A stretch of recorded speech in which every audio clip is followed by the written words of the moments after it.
بسم اللہ الرحمن الرحیم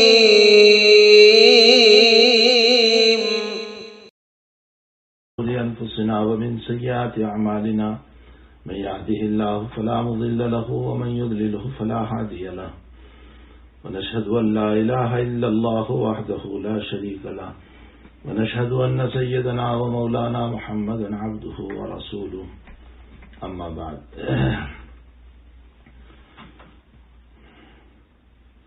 عن عائشة رضي الله تعالى عنها عن النبي صلى الله عليه وسلم قال: سددوا وقاربوا وأبشروا فإنه لا يدخل أحدا الجنة عمله.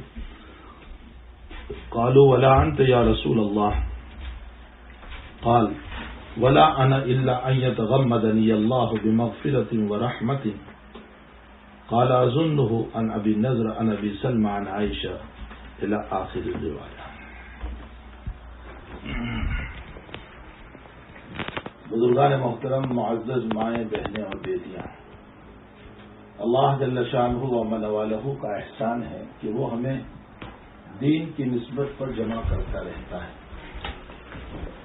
دنیا میں مجلسیں مختلف عنوان سے منعقد ہوتی ہے. کوئی ناچ گان کے عنوان سے، کوئی غیبت کے عنوان سے، کوئی فحش اور عریانیت باتوں کے عنوان سے، کوئی ہنسی مذاق کے عنوان سے، کوئی کھیل کود کے عنوان سے، مختلف عنوانوں سے مجلس منعقد ہوتی ہے. لیکن ایک مجلس وہ بھی ہوتی ہے جس کا تعلق اللہ اس کے رسول صلی اللہ علیہ وسلم سے ہوتا ہے.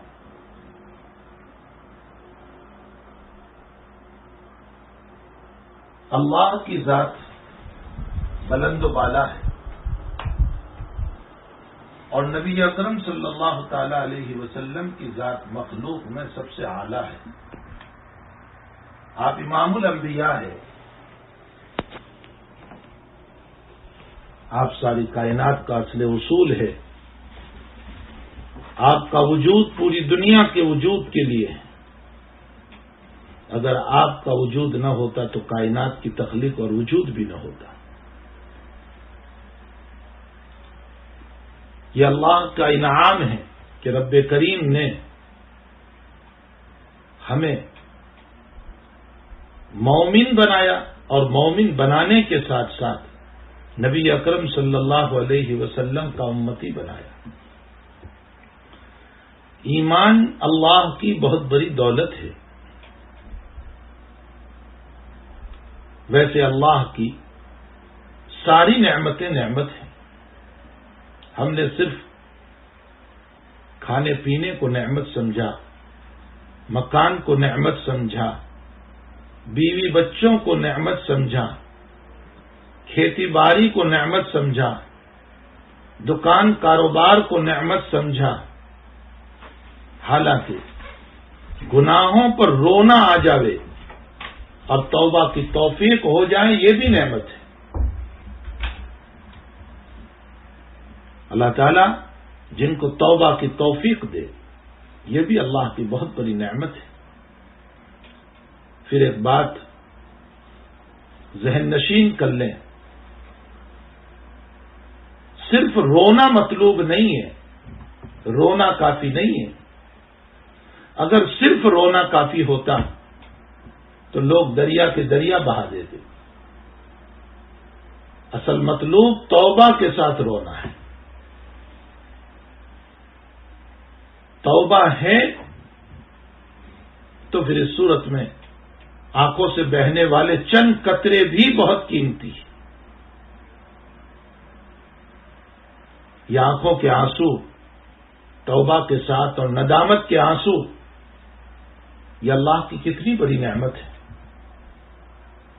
آپ اس سے انداز لگائیں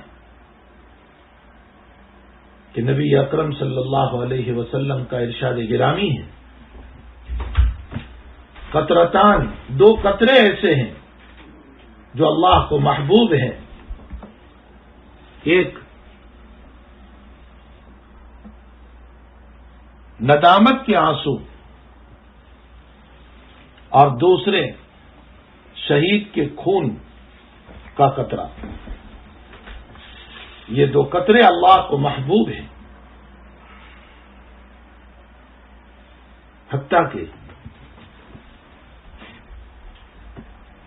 حضرات اکابر اس کی مثال دیتے ہیں، بزرگان دین اس کی مثال دیتے ہیں کہ کوئی چیز ایک کنٹری میں بنتی ہو اور دوسری کنٹری میں، دوسرے ملک میں وہ چیز نہیں بنتی، تو جس ملک میں وہ چیز نہیں بنتی وہ لوگ اس کی بڑی قدر کرتے ہیں، بہت قدر کی نظر سے دیکھتے ہیں کہ اگر یہ ضائع ہو گئی، برباد ہو گئی، ٹوٹ گئی تو ظاہر سی بات ہے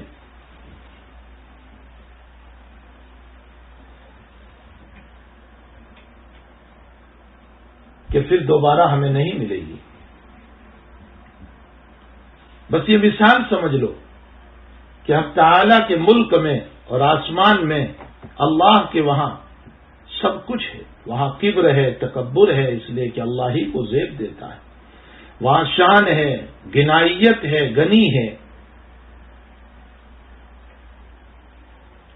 یہ ساری چیزیں اللہ کے وہاں ہیں، لیکن اللہ کے وہاں تواضع نہیں، عاجزی نہیں، انکساری نہیں، رونا نہیں، آنسو نہیں، اس لیے کہ رونا اور آنسو بہانا اور تواضع اور عاجزی جو محتاج ہو، جو ضرورت مند ہو، وہ کرتا ہے، اور اللہ کے وہاں ان میں سے کوئی بات نہیں۔ اس لیے جب دنیا سے ندامت کے آنسو آسمانوں پر جاتے ہیں تو اللہ کہتا ہے کہ یہ آنسو بڑے قیمتی ہے، جو میرے بندے کے آنسو ہے، جو گناہ پر رویا ہے، اس کو جمع کر لو، یہ اتنے قیمتی ہے، اتنے قیمتی ہے کہ اس کے ذریعے سے جہنم کی آگ بجھ سکتی ہے۔ جو جہنم کی آگ سمندر سے نہیں بجھتی، دریاؤں سے نہیں بجھتی، وہ آگ ندامت اور توبہ کے ساتھ رونے والے کے آنسو سے بجھ جاتی۔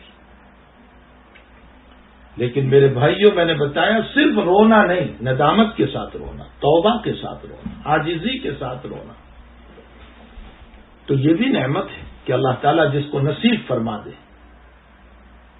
سجدہ نعمت ہے اللہ کی، نماز نعمت ہے اللہ کی جس کو توفیق مل جائے، روزہ نعمت ہے اللہ کی جس کو توفیق مل جائے، زکوٰۃ نعمت ہے اللہ کی جس کو توفیق مل جائے، اچھے اخلاق نعمت ہے اللہ کی جس کو توفیق مل جائے، غیبت سے بچنا، برائیوں سے بچنا، معاصی سے بچنا نعمت ہے اللہ کی جس کو توفیق مل جائے۔ یہ ساری نعمتیں ہیں، اس پر بھی ہمیں شکر گزاری کرنا چاہیے، اللہ تعالیٰ کا شکر ادا کرنا چاہیے۔ اسی لیے نبی اکرم صلی اللہ تعالی علیہ وسلم ہر عبادت کے اخیر میں دعا کرتے تھے، انی ظلمت نفسی ظلما کثیرا ولا یغفر الذنوب الا انت فاغفر لی مغفرۃ من عندک وارحمنی انک انت الغفور الرحیم۔ اپنے اعتراف ذنوب اور اعتراف معاصی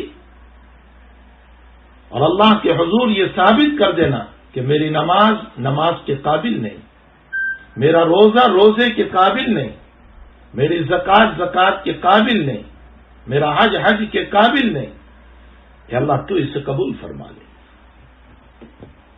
تو شرف قبولیت سے نواز۔ اور اگر میرے بھائیوں، مسلم شریف کی روایت ہے کہ میں اپنی عبادت پر اتراتا رہا، میں نے نماز پڑھی، میں نے روزہ رکھا، میں نے فلاں کام کیا، میں نے صلح کرا دی، تو اللہ کہتا ہے ساری توفیق تو میں نے دی تھی تجھ کو، اور تو اپنی ذات پر اترا رہا ہے، تیری عبادت تجھے محبوب ہو، بس تیرے حوالے جا۔ اور بندہ جب کہتا ہے اللہ تیری توفیق سے میں نے نماز پڑھی، تو اللہ کہتا ہے بندے سردی تو نے برداشت کی، چل کر تو مسجد تک گیا، تکلیفیں تو نے اٹھائی، ٹھنڈے پانی سے وضو تو نے کیا، پھر بھی میرا شکر ادا کر رہا ہے، میرے بندے میں نے تیری عبادت کو قبول کر لیا۔ تو بہت بڑی نعمت ہے، اللہ کی طرف اس کی نسبت کرنا چاہیے اور اللہ کا شکر ادا کرنا چاہیے۔ عبادت کے لیے بھی اگر بچے کو بہترین قسم کا کپڑا والد صاحب سلا دے اور وہ بچہ اس کپڑے کو پہن کر کے اتراتا رہے، میرا کپڑا میرا کپڑا، بھائی کے سامنے، بہن کے سامنے، دوستوں احباب کے سامنے میرا، تو باپ ناراض ہو جائے گا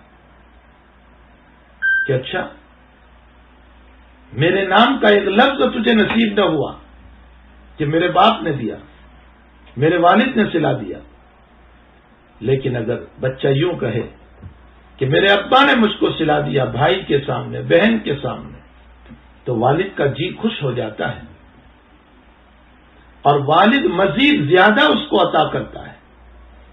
اب تعالیٰ جل شانہ بھی اسی طرح جب بندہ اس اللہ کو بھول کر اپنی نعمتوں پر اتراتا ہے، میں نے نماز پڑھی، میرا مال، میری اولاد، میرا مکان، میری جائیداد، تو اللہ کہتا ہے سب کچھ تو میری طرف سے، تو نے کیا کیا؟ تو بغیر کپڑوں کے آیا تھا دنیا میں، تیرے تو بدن پر لباس بھی نہیں تھا،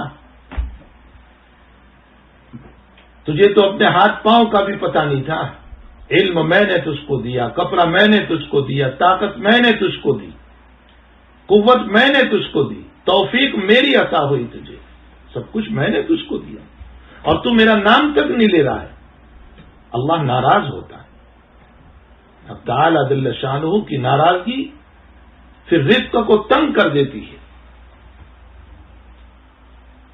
اسی لیے آپ غور فرمائیں مسلمانوں کے باب میں کہ نبی اکرم صلی اللہ تعالی علیہ وسلم نے ہمیں کھانے کے بعد جو دعا سکھائی،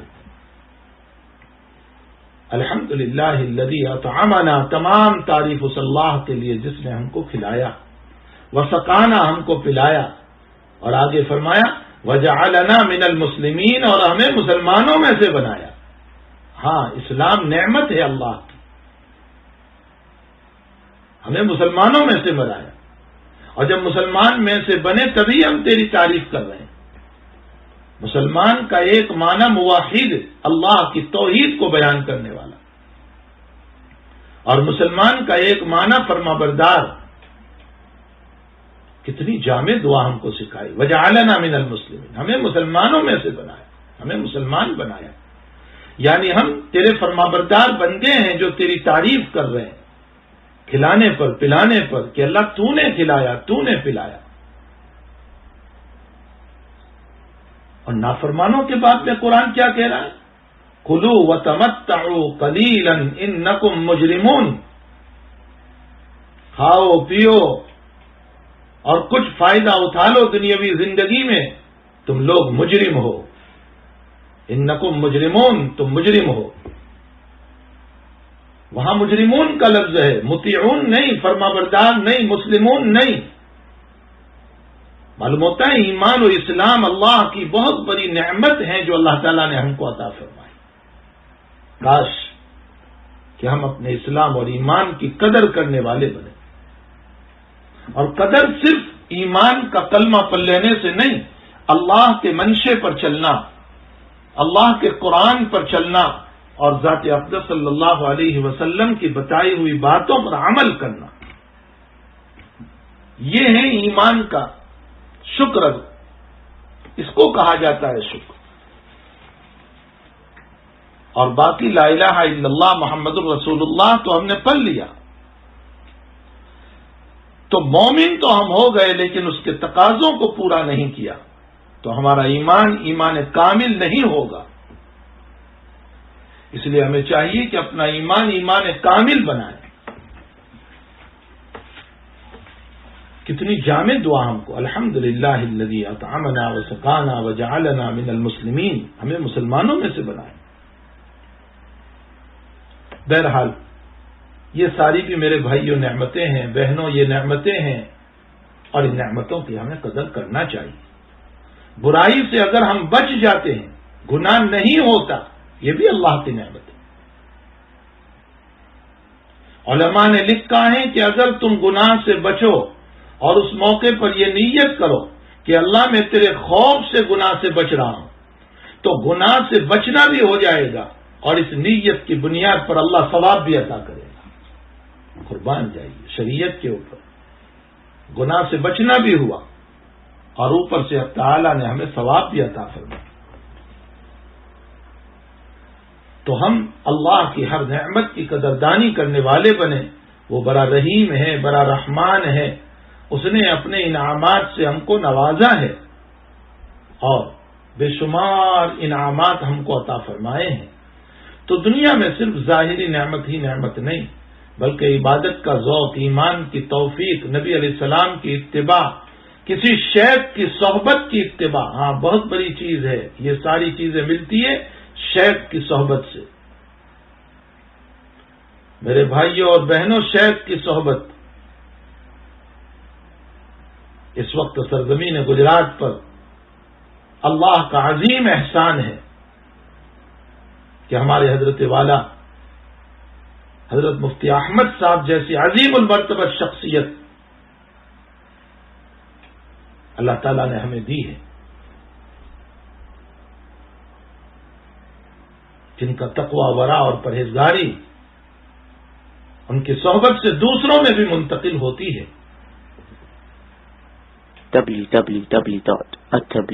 بزرگوں کے نور نظر،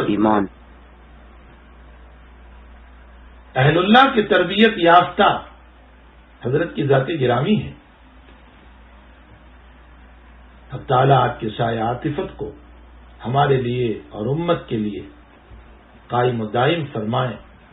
اہل اللہ کی صحبت اختیار کرنا چاہیے، اللہ والوں کی صحبت سے۔ دیکھو میں ایک مثال دوں، ذات اقدس صلی اللہ علیہ وسلم کو جب ہجرت کا حکم ملا تو صحابہ کرام کو بھی کہا گیا کہ تم بھی ہجرت کرو۔ میرا نبی جہاں جائے وہاں جاؤ، کاروبار بھی چھوڑ دو، دکان بھی چھوڑ دو، مکان بھی چھوڑ دو، بیوی بچوں کو ساتھ نہ لے جا سکتے ہو تو ان کو بھی یہاں چھوڑ دو، جاؤ نبی کے ساتھ۔ ذرا غور تو فرمائیں، سب کچھ چھڑا کر کے بھیج دیا ان کو مدینہ المنورہ حضور پاک صلی اللہ علیہ وسلم کے ساتھ۔ اگر صحابہ یہ سوچتے کہ مکہ میں کعبۃ اللہ ہے، اللہ کا گھر ہے، کعبہ کو چھوڑ کر ہم کہاں جائیں گے، عظیم المرتبت اللہ کا مکان ہے، اس کعبہ کو چھوڑ کر ہم کہاں جائیں گے، یہ تو اللہ کا مکان ہے، اللہ کا گھر ہے۔ اشارہ فرمایا تعالیٰ جل شانہ نے کہ میرا گھر ضرور ہے، لیکن گھر والے سے اگر ملنا ہے تو محمد صلی اللہ علیہ وسلم کے ساتھ چلو۔ گھر یہاں ہے، لیکن یہ گھر والا یعنی اللہ ملے گا محمد الرسول اللہ کی صحبت میں، نبی علیہ السلام کی صحبت سے تمہیں ملے گا۔ اور صحابہ نے سب کچھ قربان کیا، دکانیں چھوڑی، مکان چھوڑا، کاروبار چھوڑا، بیوی بچوں کو نہیں لے جا سکتے تھے، نہیں لے گئے، چلے گئے، اور نبی کا تعاون فرمایا تو تعالیٰ جل شانہ نے پھر وہاں ان کو دولت بھی دی، مال بھی دیا، مکان بھی دیا، جائیداد بھی دی، اور آنے والی امت کو اس بات کی تعلیم دی کہ اگر تم میرے نبی کی اتباع کرو گے تو اللہ تمہیں چھوڑا ہوا مال بھی عطا فرما دے۔ میں رزاق ہوں، میں رزاق ہوں، میری صفت پر یقین کرو۔ تو میرے بھائیوں اور میری بہنوں، اس سے یہ معلوم ہوتا ہے کہ شیخ کی صحبت، اس سے بہت کچھ ملتا ہے۔ صحابہ نے نبی کی صحبت کو پایا، تابعین نے صحابہ کی صحبت کو پایا، تابعین نے تابعین کی صحبت کو پایا، امت کے لوگوں نے اہل اللہ کی صحبت کو پایا، اور جن کے نتیجے میں ان کی زندگیاں بدلی، ان کے دلوں میں تبدیلی آئی، اللہ کا خوف پیدا ہوا، خشیت پیدا ہوئی، اللہ کی نعمتوں کی قدردانی آئی، رونا نصیب ہوا، راتوں میں اٹھنا اور تہجد نصیب ہوئی، توبہ کا سلیقہ آ گیا، غیبتوں سے دور ہو گئے۔ یہ ہے شیخ کی صحبت۔ اور پھر ایک نقطہ بتاؤں کہ ذات اقدس صلی اللہ علیہ وسلم کو اور کعبۃ اللہ کو وہاں رکھا جو غیر ذی زرع. غیر ذی زرع کا معنی وہاں کوئی باغ نہیں، درخت نہیں، پھل فروٹ نہیں، کچھ نہیں.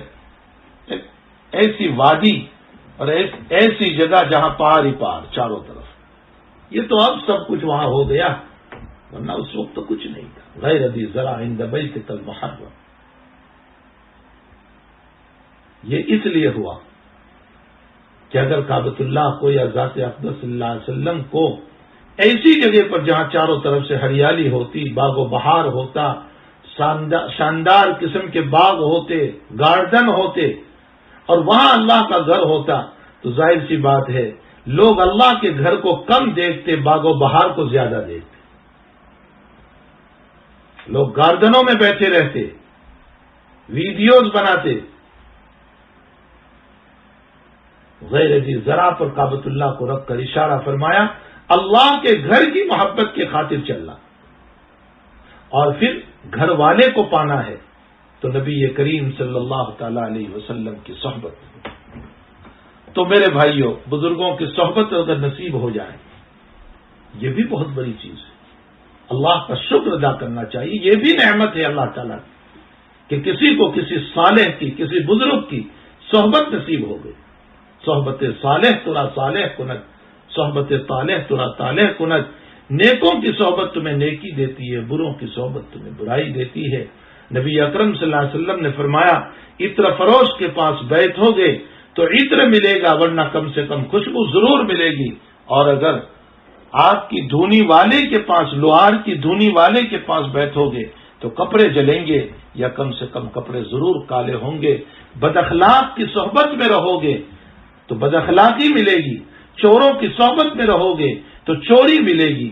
بدعنوانوں کی صحبت میں رہو گے بدعنوانی ملے گی. اور اگر نیکوں کی صحبت میں، دینداروں کی صحبت میں، سچوں کی صحبت میں رہو گے تو صداقت ملے گی، صالحیت ملے گی، سچ بولنا آئے گا، نمازیں نصیب ہوگی، تقوی اور ورع نصیب ہوگا، رونا نصیب ہوگا، دل میں ندامت ہوگی، توبہ کا استحضار ہوگا، گناہ سے بچنا ہوگا، اور اللہ کے سامنے حاضری کا مزہ ہوگا. اسی مناسبت سے جو بھی روایت پڑھی گئی حضرت عائشہ رضی اللہ تعالیٰ عنہ نبی اکرم صلی اللہ تعالیٰ علیہ وسلم سے نقل فرماتے ہوئے یوں فرماتی ہے سددوا وقاربوا، سیدھے رہو اور شریعت سے قریب رہو. اس لیے کہ 100% کو یہ چاہتا ہو کہ میں مکمل شریعت پر حاوی ہو جاؤں اور شریعت کے ہر مسئلے پر عمل کر لوں، یہ انسان کے بس کا نہیں ہے. انسان کے بس کا ہے ہی نہیں. شریعت تم پر غالب آئے گی، تم شریعت پر کبھی غالب نہیں آ سکتے ہو. بحیثیت بشریت شریعت ہم پر غالب آئے گی، ہم شریعت پر مکمل حاوی نہیں ہو سکتے، غالب نہیں ہو سکتے.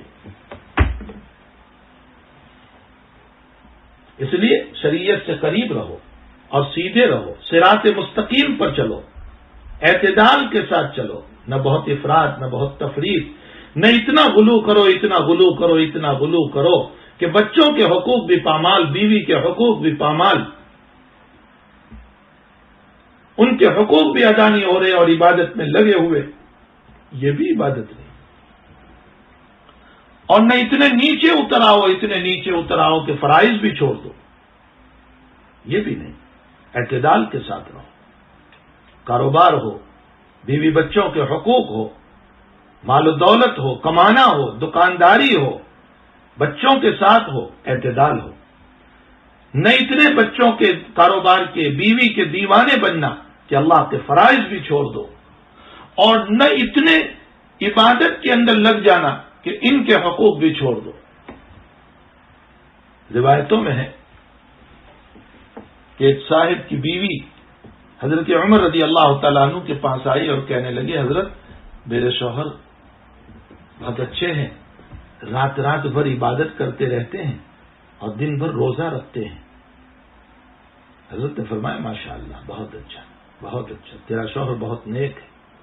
وہاں اور ایک صحابی غالباً عبد الرحمن ابن عوف یا اور کوئی صحابی بیٹھے ہوئے تھے. انہوں نے فرمایا امیر المؤمنین یہ اپنے شوہر کی تعریف نہیں کر رہی ہے، برائی کر رہی ہے. یہ تو کہا کیسے برائی؟ کہا یہ یوں کہنا چاہتی ہے کہ رات بھر مصلے پر رہتا ہے، دن بھر روزے رکھتا ہے اور میرے حقوق پورے نہیں کرتا. یہ بھی غلو ہے. شریعت نے اس غلو کو پسند نہیں فرمایا. سلمان فارسی رضی اللہ تعالیٰ عنہ ابو دردہ رضی اللہ تعالیٰ عنہ کے مکان پر تشریف لے گئے. ابو دردہ کی بیوی کو دیکھا تو ویسے ہی ہلکے قسم کے کپڑے پہن رکھے تھے، نہ کوئی خاص قسم کے کپڑے تھے اور فتح پرانے. تو چونکہ سلمان فارسی اور ابو دردہ رضی اللہ تعالیٰ عنہ دونوں کو نبی علیہ الصلوۃ والسلام نے اخوت اسلامی کے اعتبار سے بھائی بنایا تھا، دینی بھائی. تو سلمان فارسی نے ابو دردہ کی بیوی سے پوچھا کہ کیا تم یہ کپڑے پہن کر چلتی ہو؟ ابو دردہ کے لیے گھر میں اچھے کپڑے کیوں نہیں پہنتی؟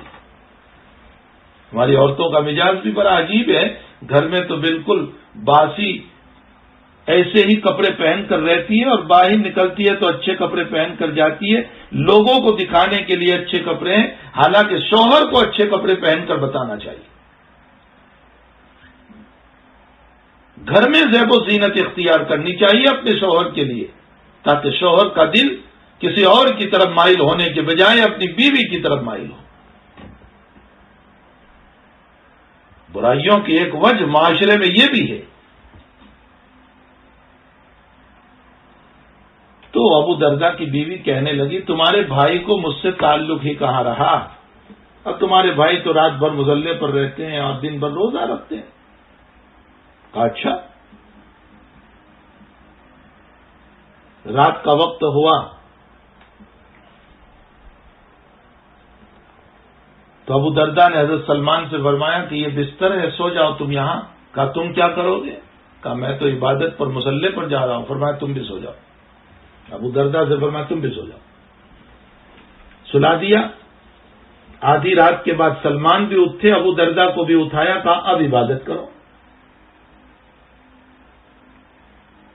اور پھر سلمان رضی اللہ تعالیٰ عنہ نے ابو دردہ سے فرمایا کہ تمہاری رات کی نیند بھی عبادت بن جائے، یہ بہتر ہے. کیوں؟ اس لیے کہ شروع میں جو سو گئے وہ اس فکر میں سوئے کہ صبح اٹھ کر کے نماز پڑھیں گے، تو یہ فکر رکھنا رات کی نیند میں یہ بھی عبادت ہے.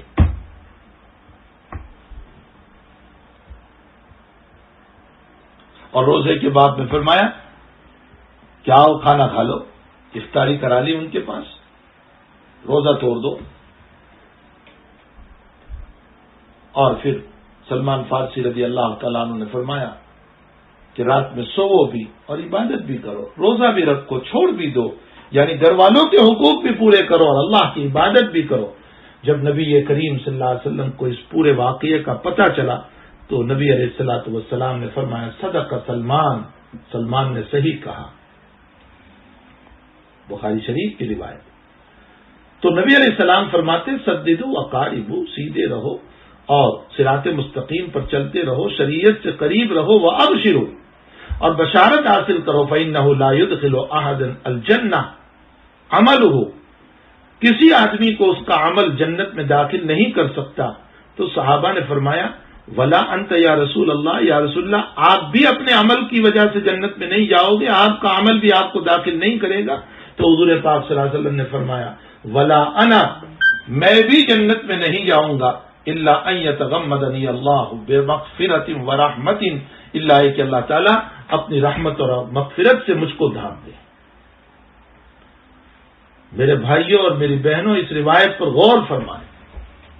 حضور پاک صلی اللہ علیہ وسلم جو معصوم امام الانبیاء سرتاج اولیاء، ساری کائنات کا اصل اصول اور بنیاد، آپ کی وجہ سے کائنات وجود میں آئی، جب آپ یہ فرما رہے ہیں کہ اللہ کی رحمت اور مغفرت کے بغیر میں جنت میں نہیں جا سکتا، تو امت کا کوئی فرد اپنی عبادت کی بنیاد پر کیسے جنت میں جا سکتا ہے؟ اپنے عمل کی بنیاد پر کیسے جنت میں جا سکتا ہے؟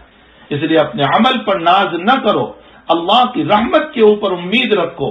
سارے اعمال کی بنیاد پر بھی ہم جنت میں نہیں جا سکتے، اس لیے کہ ہمارے اعمال کی حیثیت ہی کیا ہے. بنی اسرائیل کا ایک واقعہ حضرات علماء نے روایتوں کی روشنی میں لکھا ہے کہ بنی اسرائیل کے ایک عابد و زاہد نے 500 سال تک عبادت کی اور اللہ سے کہا کہ اے اللہ مجھے سجدے میں موت دینا. اللہ نے موت بھی ایسی ہی دی. جب وفات ہوئی تو اللہ نے فرمایا جاؤ میں نے اپنی رحمت سے معاف کر دیا.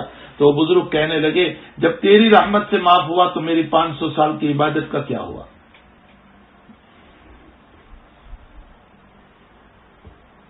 اللہ تعالیٰ دلوں کی باتوں کو جاننے والا ہے. فرشتوں سے کہا کہ اس کو جہنم کے کنارے لے جاؤ. وہاں کھڑا کیا, اس کو پیاس لگی. ایک فرشتہ پانی لے کر گیا, ایک گلاس. اس عابد نے, اس زاہد نے کہا لاؤ پانی لاؤ. کہا یہاں مفت میں پانی نہیں ملتا, یہاں تو پانی عبادت سے ملتا ہے. کہا کتنی عبادت؟ کہا 500 سال کی عبادت ہو تو ایک گلاس پانی. کہا لو 500 سال کی عبادت میرے پاس ہے. دے دی اور ایک گلاس پانی لے لیا. اللہ نے اس عابد کو بلایا کہ تیری 500 سال کی عبادت تو ایک گلاس میں بک گئی, اب میں دنیا میں تجھے 500 سال تک پانی پلاتا رہا اور کھلاتا رہا, اس کے بدلے میں لا. اس عابد کو اقرار کرنا پڑا کہ اللہ تیری رحمت کے بغیر کوئی جنت میں نہیں جا سکتا, تیری مغفرت کے بغیر کوئی جنت میں نہیں جا سکتا. اب قرآن کریم کی ایک آیت سے ایک چھوٹا سا سوال ہوتا ہے کہ اللہ تعالیٰ فرماتے ہیں تلک الجنت التی اورثتموها بما کنتم تعملون, ہم نے تم کو جنت کا وارث بنایا تمہارے اعمال کی وجہ سے. بما کنتم تعملون, تو وہاں تو جنت عمل کی وجہ سے مل رہی ہے. اور حدیث شریف یہ بتا رہی ہے کہ انسان کو اللہ کی رحمت سے جانا ہوگا. میرے بھائیوں, حضرات محدثین نے فرمایا کہ جنت میں داخلہ تو اللہ کی رحمت سے ہوگا, لیکن جنت کے درجات ملیں گے وہ عمل کی وجہ سے. جس کے اعمال جتنے ہوں گے اس کے مطابق اللہ تعالیٰ اس کو درجات عطا فرمائے. اور دوسرا جواب محدثین نے یہ بھی دیا ہے کہ اصل میں عمل کی توفیق بھی تو اللہ ہی نے دی ہے. اللہ جنت میں لے جانا چاہتا تھا اس لیے اعمال کی توفیق دی. اگر وہ جنت میں نہ لے جانا چاہتا تو اعمال کی توفیق کیوں دیتا؟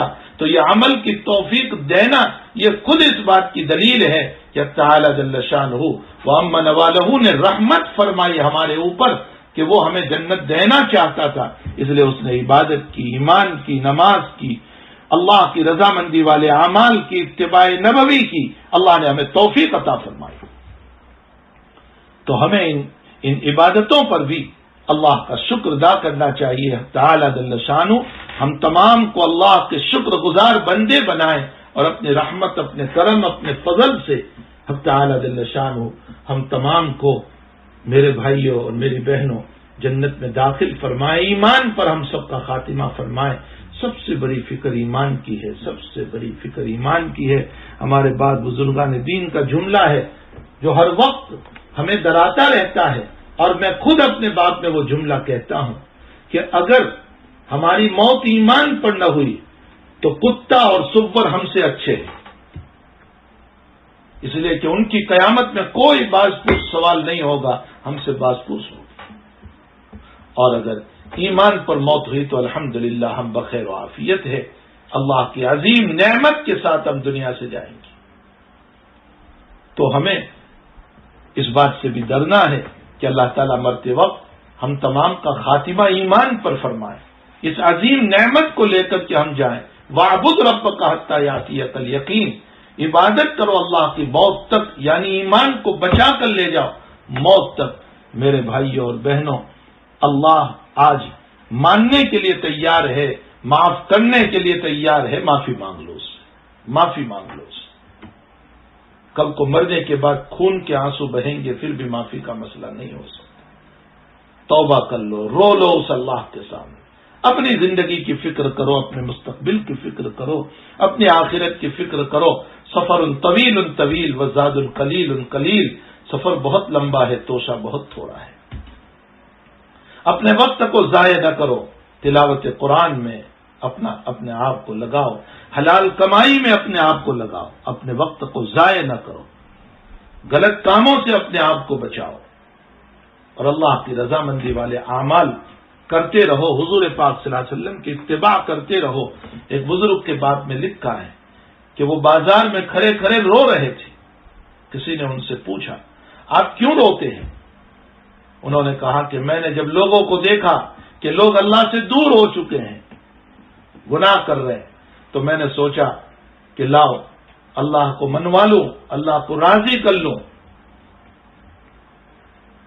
اور ان گنہگاروں کو اللہ سے ملا دوں، تو میں نے اللہ سے کہا تو اللہ نے مجھ کو قرآن کی آیات میں یوں کہا کہ میں کہاں نہ کہہ رہا ہوں، جا تو میرے بندوں کو لے آ، ایک قطرہ آنسو کا بہا لے، میں معاف کر دوں گا۔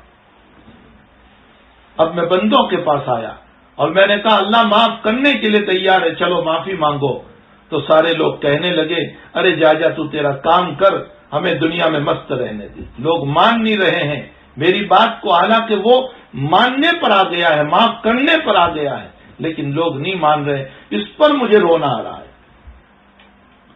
کچھ دنوں کے بعد وہی بزرگ قبرستان میں رو رہے تھے۔ کسی نے پوچھا اب کیوں رو رہے ہیں، یہاں قبرستان میں تو کوئی نہیں۔ اس نے کہا کہ میں یہاں اس لیے آیا کہ چلو دنیا والے تو نہیں مان رہے ہیں، یہ قبر والے مان لیں تو اللہ سے ملوا دوں۔ اب میں نے قبر والوں سے کہا کہ اللہ کی مان لو، اللہ سے مانگ لو۔ یہ سارے قبر میں سوئے سوئے معافی مانگنے کے لیے تیار ہے، خون کے آنسو بہانے کے لیے تیار ہے، لیکن اب اللہ یہ کہہ رہا ہے کہ میں نہیں مانوں گا۔ جب ماننے کا وقت تھا تب اس سے نہیں مانگا انہوں نے، اب کیا مانگتے ہو؟ تو میرے بھائیوں اور بہنوں، دنیا میں آنسو بہا لو، مرنے کے بعد خون کے آنسو بھی کام نہیں دیں گے۔ یہ سب اللہ کی رحمتیں ہیں۔ اللہ ہم سب کو اپنی رحمت کی آغوش میں ڈھانپ لے اور اب تعالی جل شانہ ہمارے بزرگوں کے سائے کو ہم پر تادیر قائم رکھے، اور اللہ ان کے سائے میں، ان کی صحبت میں ہم سب کو زندگی گزارنے کی توفیق عطا فرمائے۔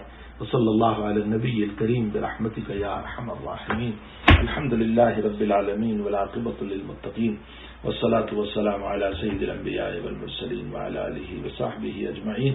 ربنا آتنا فی الدنیا حسنہ وفی الآخرۃ حسنہ وقنا عذاب النار۔